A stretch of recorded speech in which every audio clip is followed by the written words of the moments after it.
internacional de Lorena Ludeña, Pablo y Lyndon San Martín Rodríguez. Los sucesos del sur del Ecuador y del mundo, prensa radial. De Cuenca, de Azogues, de Cañar, de Riobamba, de La Tacunga, de Guaranda, de Guayaquil, de todo el país. Sintoniza Ecuasur 102.1, más potencia en radio. SR Radio.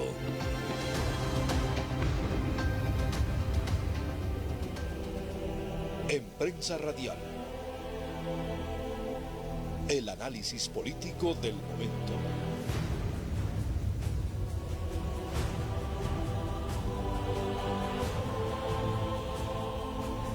Iniciamos el proceso informativo a través de prensa radial y vamos a iniciar con la entrevista en directo con el doctor Fausto Moreno Sánchez, con quien abordaremos el tema de los 40 años de la restauración de lo que es la vida republicana en el contexto del Ecuador. Pero quiero topar un punto esencial y vital de lo que es la parte jurídica, la parte de restablecer lo que es la institucionalidad del imperio de la justicia en la República del Ecuador. Con estos temas estaremos abordando con el doctor Fausto Moreno. Doctor, buenos días, bienvenido a Prensa Radial. Buenos días, muchas gracias por esta oportunidad. Señor doctor, cuando el Ecuador pasó de la dictadura a lo que eran aspectos de elección democrática para seleccionar o elegir a sus gobernantes, el tema del Poder Judicial, ¿cómo lo veía y cómo se lo ve el día de hoy después de 40 años de ejercicio democrático en la República del Ecuador, doctor? Reitero mis saludos a ustedes, doctores Pablo y Lyndon San Martín, a SR y a sus radioescuchas, agradeciéndoles por esta oportunidad. Efectivamente, yo personalmente soy testigo de la época, digamos así, que va del 60 hasta la fecha. Y en esas condiciones podríamos decir que la estructura del Estado, independientemente de la forma que ésta se presente, no ha dejado de ser una democracia para las minorías y una dictadura para las mayorías. Los grupos de poder económico y político en un momento dado han cedido, si cabe la expresión, a los militares fundamentalmente, la conducción del Estado ecuatoriano. Pero en esencia, esas dictaduras, para referirnos a la dictadura de 1964, ¿no?, referirnos a la dictadura de Rodríguez Lara, la dictadura del triunvirato militar posterior a Rodríguez Lara, han mantenido el statu quo, es decir, la acción que beneficia desde el Estado a las oligarquías y a las transnacionales fundamentalmente. Este es para mí la esencia de lo que ha ocurrido. Efectivamente, tuvimos que enfrentar la dictadura. Frente a la dictadura abierta, digámoslo así, de la forma de gobierno oligárquico, es preferible un régimen constitucional. Es lo mínimo que se puede pedir. Y contra las dictaduras combatimos en ese entonces, y logramos en 1979 el retorno que se llamaba a la constitucionalidad del país, previa la elaboración por dos comisiones de los proyectos de constitución. El proyecto de nueva constitución fue favorecida en el referéndum y se dio paso pues al régimen de partidos políticos, como recordará la ciudadanía, y en ese contexto pues los sectores democráticos, patrióticos, de izquierda, revolucionarios, coincidimos en la necesidad de presentar un programa de gobierno a los partidos políticos que en ese entonces se desperezaban después de los 10 años de dictadura, ya sea unipersonal o del triunvirato, un programa de gobierno que recogía las aspiraciones fundamentales de los más amplios sectores de la población, maestros, estudiantes, trabajadores, campesinos, etcétera, y pusimos a consideración de los partidos políticos. Les dijimos, apoyaremos a quienes acojan, hagan suyo este programa. Ninguno nos hizo caso.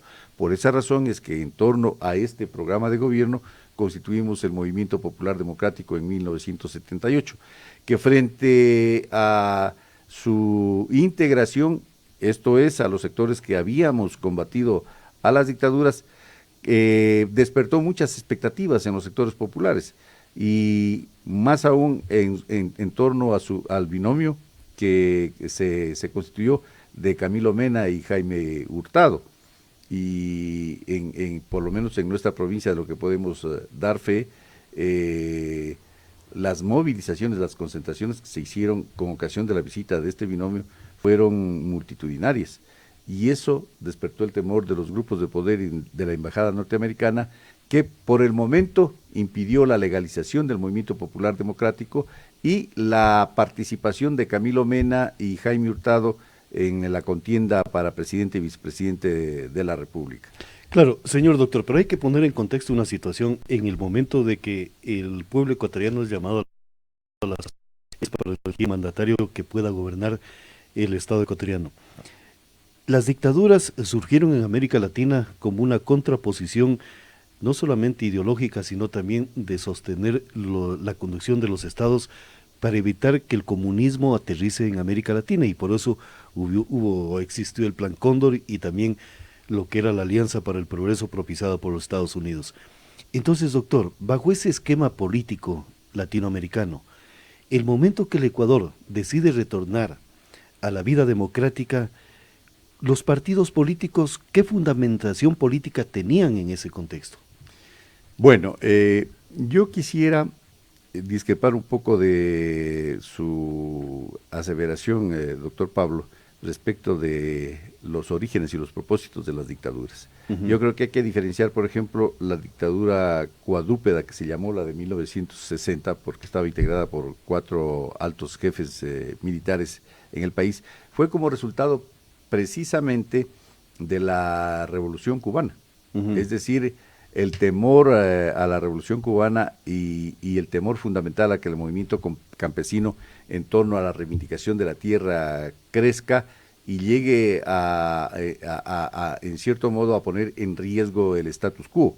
Entonces, en esas consideraciones, esas dictaduras fueron impuestas en un principio para frenar la lucha popular en la perspectiva de que ésta pueda tener una senda revolucionaria, siguiendo el mal ejemplo de Cuba. De Cuba. Entonces, en esas consideraciones, esa dictadura, por ejemplo, a pesar de que fue una dictadura represiva, tuvo la necesidad tácticamente de plantearse la reforma agraria.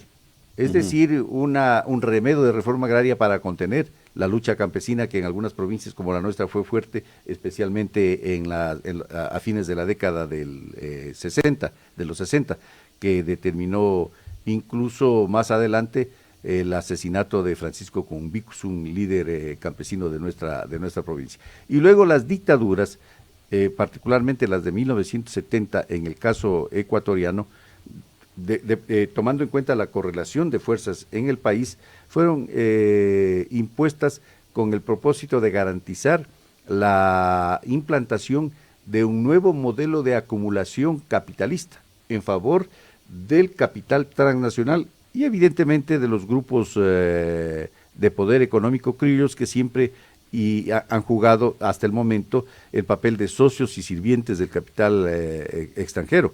Entonces, en esas condiciones, usted recordará que incluso los sectores de izquierda revolucionaria que no aplaudimos a esa dictadura, la llamábamos dictadura nacionalista, militar, desarrollista, porque el propósito de la dictadura de Rodríguez Lara era fundamentalmente el implantar el modelo cepalino en el Ecuador, es decir, el modelo de sustitución de las importaciones, que no era sino otro mecanismo de acumulación capitalista, porque se constituyó en algunas áreas de la industria, la industria digamos así,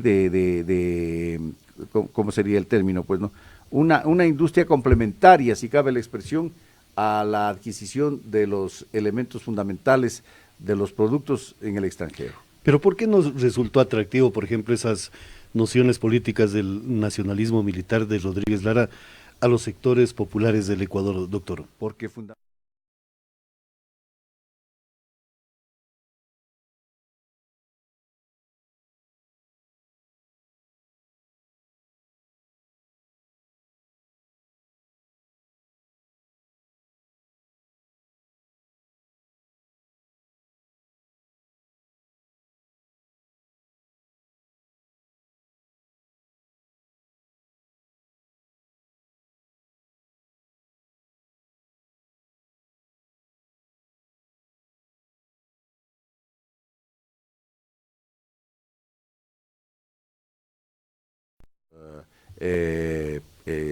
dirigentes revolucionarios y evidentemente frenar el movimiento revolucionario en boga en esos momentos. Es decir, era una mezcla de demagogia y también de cierta independencia, si se cabe el término, de la presencia del capital extranjero de manera directa, pero a la final llevaba agua al mismo molino de siempre, es decir, a afianzar la dependencia del país en beneficio de del capital extranjero y de los grupos de poder económico que han desgobernado el país, ya sea a través de las dictaduras militares fundamentalmente o ya sea a través de los gobiernos constitucionales. Doctor, pero en 1979 el Ecuador, para retornar a la democracia, ¿zanjó esas diferencias ideológicas desde algún punto de vista político? Definitivamente no, porque los gobiernos democráticos, es decir, los que se eligieron a través de los procesos electorales, no vinieron sino a ratificar este estado de cosas. Perdón. Siga nomás, doctor. Este estado de cosas. Así ocurrió, por ejemplo, con el gobierno del presidente en ese entonces, Roldós, que a pesar de un programa democrático o amplio que exhibió un programa demagógico, posteriormente adoptó, por ejemplo, el incremento de los precios de los combustibles, frente a lo cual la población se alzó. Y de los víveres, porque recuerdo que uno de los eslóganes era no hay azúcar, no hay arroz por la culpa del Roldós. Así es, porque efectivamente la incidencia del incremento de los combustibles determinaba el alza del precio del transporte de productos y de pasajeros y evidentemente el alza del precio de los productos de primera necesidad. En estas condiciones luego vino la muerte no debidamente dilucidada del presidente Roldós, su sustitución por el gobierno del doctor Hurtado, la sucesión por el vicepresidente de la República, que incluso llegó, como usted recordará, a asumir el pago de la deuda externa privada, claro, con el cuento de que si no se hacía eso, ¿no es cierto?, se perdían cientos de miles de fuentes de empleo, quebraría la empresa privada en el país. O sea, el pueblo ecuatoriano pagó una sucretización. Exacto, la famosa sucretización de la deuda externa en el gobierno de Osvaldo Hurtado Larrea. Posteriormente vinieron otros gobiernos de supuestas diferencias fundamentales con el gobierno de Roldós, el gobierno de León Febres Cordero, le sucedió el gobierno del doctor Rodrigo Borja Ceballos, que aplicaron a rajatabla el modelo neoliberal que nuevamente se reimpuso frente al modelo de sustitución de importaciones, el modelo neoliberal. Usted recordará incluso que mientras en el gobierno de León Febres Cordero se aplicó una política de shock, digamos así, es decir, los paquetes directos y golpeantes al pueblo ecuatoriano, en el gobierno del doctor Rodrigo Borja se adoptó la política de paliativos, pero aplicando el modelo neoliberal. Perfectamente, doctor. Pero hay una circunstancia que también me gustaría clarificar sobre este tema, porque usted fue también diputado del Congreso Nacional y fue también candidato a la presidencia de la República del Ecuador. Doctor, el momento de el Ecuador retornar al camino o a la senda de las elecciones democráticas para elegir sus gobernantes, los partidos y movimientos políticos, y reitero mi pregunta, ¿estuvieron a la altura del momento histórico de la República del Ecuador? Porque si no es así, a lo mejor esas consecuencias las estamos sufriendo el día de hoy, señor doctor. Fue importante el hecho de que frente a las dictaduras y por la lucha del pueblo del Ecuador se diera paso a la constitucionalidad en el país. No podemos despreciar ese resultado, eso fue positivo.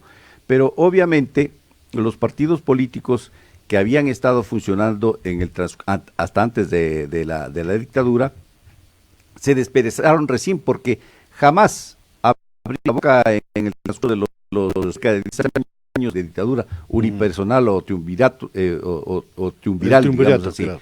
¿No? Jamás abrieron la boca. Muchos de ellos fueron funcionarios de la dictadura. Entonces, ¿qué se podía esperar de sus líderes que posteriormente terciaron en los procesos electorales y triunfaron en los mismos en las máximas magistraturas?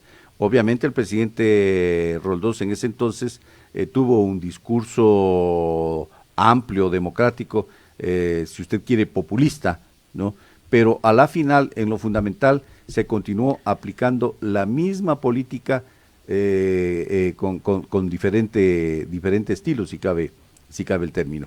En estas consideraciones, por ejemplo, en 1984 triunfó el ingeniero León Febres Cordero, ¿ya? Y tan es así que el ingeniero León Febres Cordero quiso una Corte Nacional de Justicia a su medida y pretendió impedir que la Corte en ese entonces fuera integrada por el Congreso, porque era la potestad del Congreso, y respondió en contra del mismo, rodeando de tanques, de tanquetas militares, la Corte Nacional de Justicia, ¿no? Entonces, en efecto, y hubo una serie por el Congreso, políticos, entre otras cosas, usted recordará por la presencia de militares en el oriente ecuatoriano, bajo el pretexto de construir una vía en el oriente, en el nororiente, los Guayusa, ¿se acuerda? Los Guayusa que le decíamos popularmente. Luego vino el gobierno del doctor Rodrigo Borja y, como digo, la política de shock fue cambiada por una política paulatina, es decir, se incrementaba paulatinamente los precios de los combustibles. Es decir, lo mismo que en el gobierno de León Febres Cordero, aunque evidentemente con un discurso socialdemócrata, ¿no?, para engañar a los sectores populares. Y así ha transcurrido estos 40 años de constitucionalismo, si cabe la expresión, marchando sobre el propio terreno en lo que corresponde a la aplicación de un modelo económico fundamentalmente exportador de materias primas. Ahora, doctor, yo quiero toparle un tema y me gustaría su precisión en ese sentido. Habida cuenta de que usted es una persona que ha sido formada políticamente, no solamente en la parte de la ilustración política del Estado ecuatoriano, sino que también ha sido un activista político que ha estado en las calles luchando por libertades y también por defender muchos derechos civiles y también fundamentales. El retorno a la democracia, a mi entender, y posiblemente me equivoque, hay dos modelos políticos. El de los gobiernos progresistas, que a lo mejor fue el de Jaime Roldós Aguilera, por la forma y el mecanismo de dar sus discursos a nivel nacional e internacional, claro, liderado por Assad Bucaram, que era netamente un líder populista en el Ecuador. Frente a la contextualización de lo que usted manifiesta de los gobiernos que responden a los intereses del capital, señor doctor, ¿cómo clasifica o cómo usted los puede determinar desde su punto de vista a dichos gobiernos? En lo fundamental, la diferencia se da en el discurso, doctor Pablo, para mí. Por esa razón es que como parte de la izquierda revolucionaria entonces, de parte del movimiento popular democrático me refiero, ahora no he dejado de ser de izquierda revolucionaria por mi desafiliación a Unidad Popular, como es de conocimiento público, que reencarnó al MPD luego de la eliminación del mismo por orden del expresidente Correa. Lo fundamental es el discurso, nada más. Por esa razón es que nosotros en 1979, cuando nos impidieron participar con binomio propio, planteamos la nulidad del voto. y cuando ganó el presidente Roldós, nosotros asumimos la consigna inicialmente de hechos y no palabras. Es decir, no nos lanzamos a la oposición abierta desde un inicio, por el discurso de Roldós, que era un discurso atractivo para las masas. Usted recordará que empezó... ¿Similar al de Correa, señor doctor? Menos radical que el de Correa, por supuesto, menos radical que el de Correa, pero para las condiciones en ese momento que salía, usted recordará que salíamos de una dictadura, pues no, para esas condiciones era atractivo, por eso es que ganó con un porcentaje elevadísimo el binomio Roldós-Hurtado en ese momento, al binomio de la derecha del Partido Social Cristiano, Sixto Durán Ballén. En estas condiciones, evidentemente, nosotros hemos venido señalando frente a estos discursos floridos, hechos y no palabras. Y posterior, usted recordará que una de las principales medidas con las que inició el gobierno del del abogado Roldós, ¿no? Jaime Roldós Aguilera, fue precisamente el plantear al Congreso Nacional el proyecto de elevación de sueldos y salarios. Fíjese usted. Entonces, esa fue una medida positiva que nosotros la apoyamos, si bien no en los términos que requería el pueblo ecuatoriano, pero significa evidentemente una reivindicación acariciada por los sectores populares y por lo que nosotros la apoyamos. Pero a poco de eso vino el incremento de los precios de los combustibles y evidentemente tuvimos que dejar la consigna de hechos y no palabras, porque ya los hechos evidenciaban que el presidente Roldós había dejado de lado sus ofertas electorales, sus ofertas de campaña, y se había realineado, si cabe la expresión, con la política tradicional de fortalecer al capital extranjero en desmedro del desarrollo soberano e independiente del país. Doctor, usted me está manifestando que en lo que sería la culminación de aquel periodo presidencial, el abogado o el doctor Osvaldo Hurtado fue más cauto en ese sentido. No diría yo más cauto, porque en el caso de Osvaldo Hurtado, él implementó la sucretización, que era una política abiertamente en favor de los sectores económicos productivos del Ecuador. Pudientes del Ecuador. Es decir, una expresión de la política que se ha venido aplicando desde entonces de sociabilización de la pobreza y de privatización de la riqueza. Es decir, a nosotros nos tocó pagar el endeudamiento no solamente público, que fue realizado a nuestras espaldas y sin ser beneficiarios del mismo, sino también el endeudamiento privado de los grandes grupos empresariales ecuatorianos.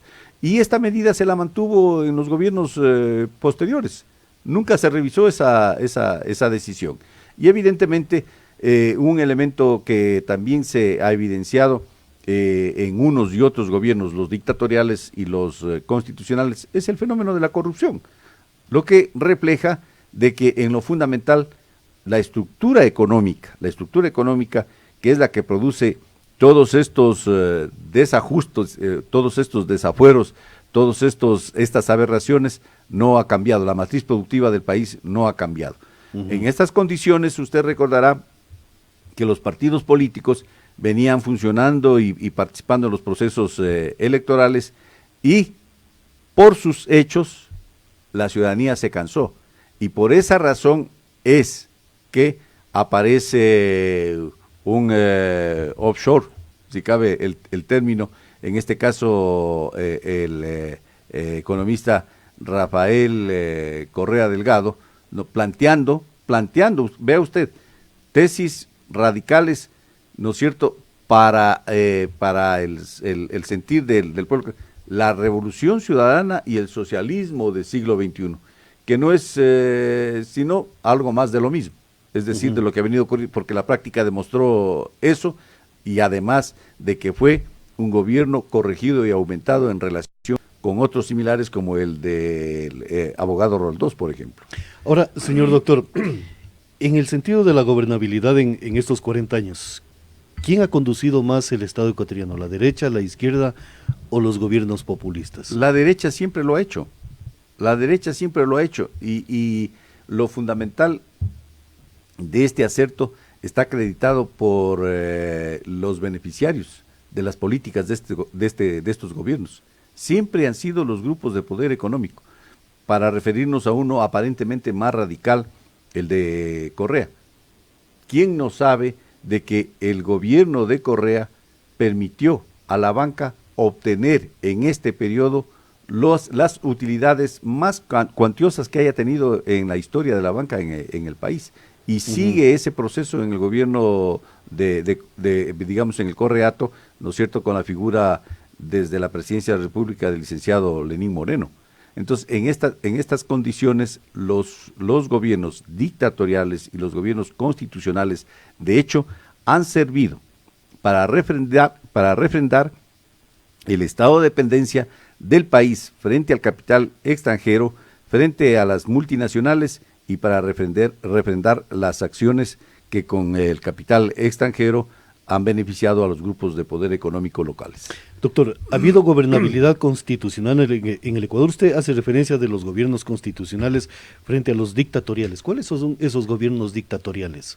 Los gobiernos dictatoriales, hablo de dictatoriales por la ausencia de funcionamiento de Congreso, por la ausencia de funcionamiento del Poder Judicial, fundamentalmente, porque las dictaduras asumieron no solo la dirección del Estado desde el Ejecutivo, sino también las funciones legislativas y las funciones judiciales en cuanto al nombramiento de jueces, a diferencia de lo que ha ocurrido en los gobiernos constitucionales.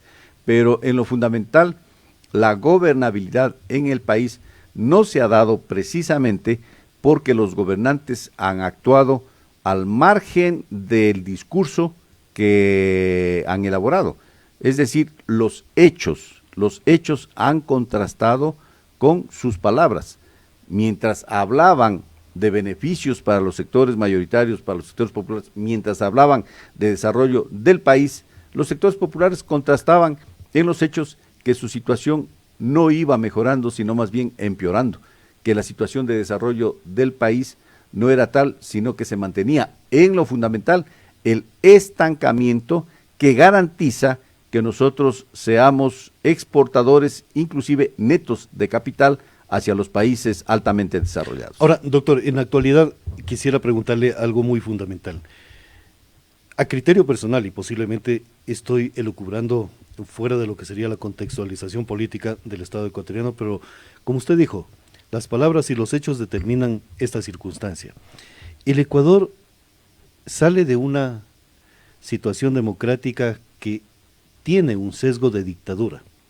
El gobierno del economista Rafael Correa Delgado, donde asume y coopta todos los poderes del Estado ecuatoriano. Los partidos y movimientos políticos y el aspecto político del Ecuador no está similar como en 1979 en los momentos actuales en lo que es el aspecto político, señor doctor. Mire, doctor Pablo, en mi opinión, los grupos de poder económico y político del país se asemejan a ese brujo, ¿no es cierto?, que abre la caja de todos los males y que no puede controlarlos después de abrir esa caja. Uh-huh. La propuesta del régimen de partidos políticos en el país, en mi opinión, era una propuesta adecuada, pero esa propuesta que era adecuada no fue cumplida en función de los intereses coyunturales de quienes gobernaban en ese momento. Yeah. Siempre ha habido en la ley de partidos políticos, para concretarla así, ahora también se la denomina Código de Democracia, como usted sabe, siempre ha habido, por ejemplo, requisitos que cumplir, ¿ya? Es decir, partido que no cumplía el requisito de en un proceso electoral nacional de obtener el 5% por lo menos de respaldo de los votantes, tenía tarjeta roja. Pero ocurre que los gobiernos de ese entonces incumplieron a través del Tribunal Electoral esa disposición legal. Entonces, algunos partidos, no representaban la fuerza que realmente aparentaban. Entonces, en esas consideraciones, en otros casos, por ejemplo, en el caso del gobierno de Correa, ¿no? Igualmente, utilizando todo el poder que el marco constitucional le atribuyó, degenerando, pervirtiendo la institucionalidad, igualmente asumió prácticamente todos los poderes. ¿Es una dictadura democrática, doctor? Digamos, podríamos decir que fue una especie de dictadura constitucional, no democrática. La democracia la asimilo al gobierno del pueblo, por el pueblo y para el pueblo. Y eso no fue así. Entonces, mire usted, aquí se puede evidenciar que favoreció a determinadas facciones políticas. Por ejemplo, al Partido Socialista Ecuatoriano. Por el hecho de que el Partido Socialista Ecuatoriano, con los dirigentes anteriores, ¿no es cierto? Y precisamente por eso se dio la división de ese partido, que ha procedido a reunificarse bajo la égida de Enrique Ayala Mora, ¿no? Y en cambio hizo eliminar al Movimiento Popular Democrático. Usted recordará eso. Obviamente que esto tuvo como condición el hecho de que los dirigentes del MPD bajaron la guardia, cometieron una serie, para utilizar, incurrieron en una serie de omisiones, ¿no? En el trabajo de bases fundamentalmente, y eso permitió que sea eliminado sin pena ni gloria del registro electoral. Perfectamente, doctor. Muchísimas gracias por estas claridades informativas de lo que ha sido la historia de estos 40 años de vida republicana, si cabe el término, o constitucional, señor doctor. Diríamos de vida constitucional fundamentalmente, porque evidentemente en gobiernos como el de no hubo republicanismo, es decir, una sociedad, aunque sea en los términos que hemos señalado, con los pesos y contrapesos respectivos, para evitar que sea manoseado el poder de la manera como lo hizo el expresidente Rafael Correa Delgado, que todavía estamos esperándolo para que rinda cuentas ante la justicia. Perfectamente, doctor. Muchísimas gracias. El doctor Fausto Moreno Sánchez, político de nuestra provincia de Loja, es ex diputado del Congreso Nacional y también ex candidato a la presidencia de la República. Vamos a la pausa comercial. Este es su noticiero. Prensa Radial.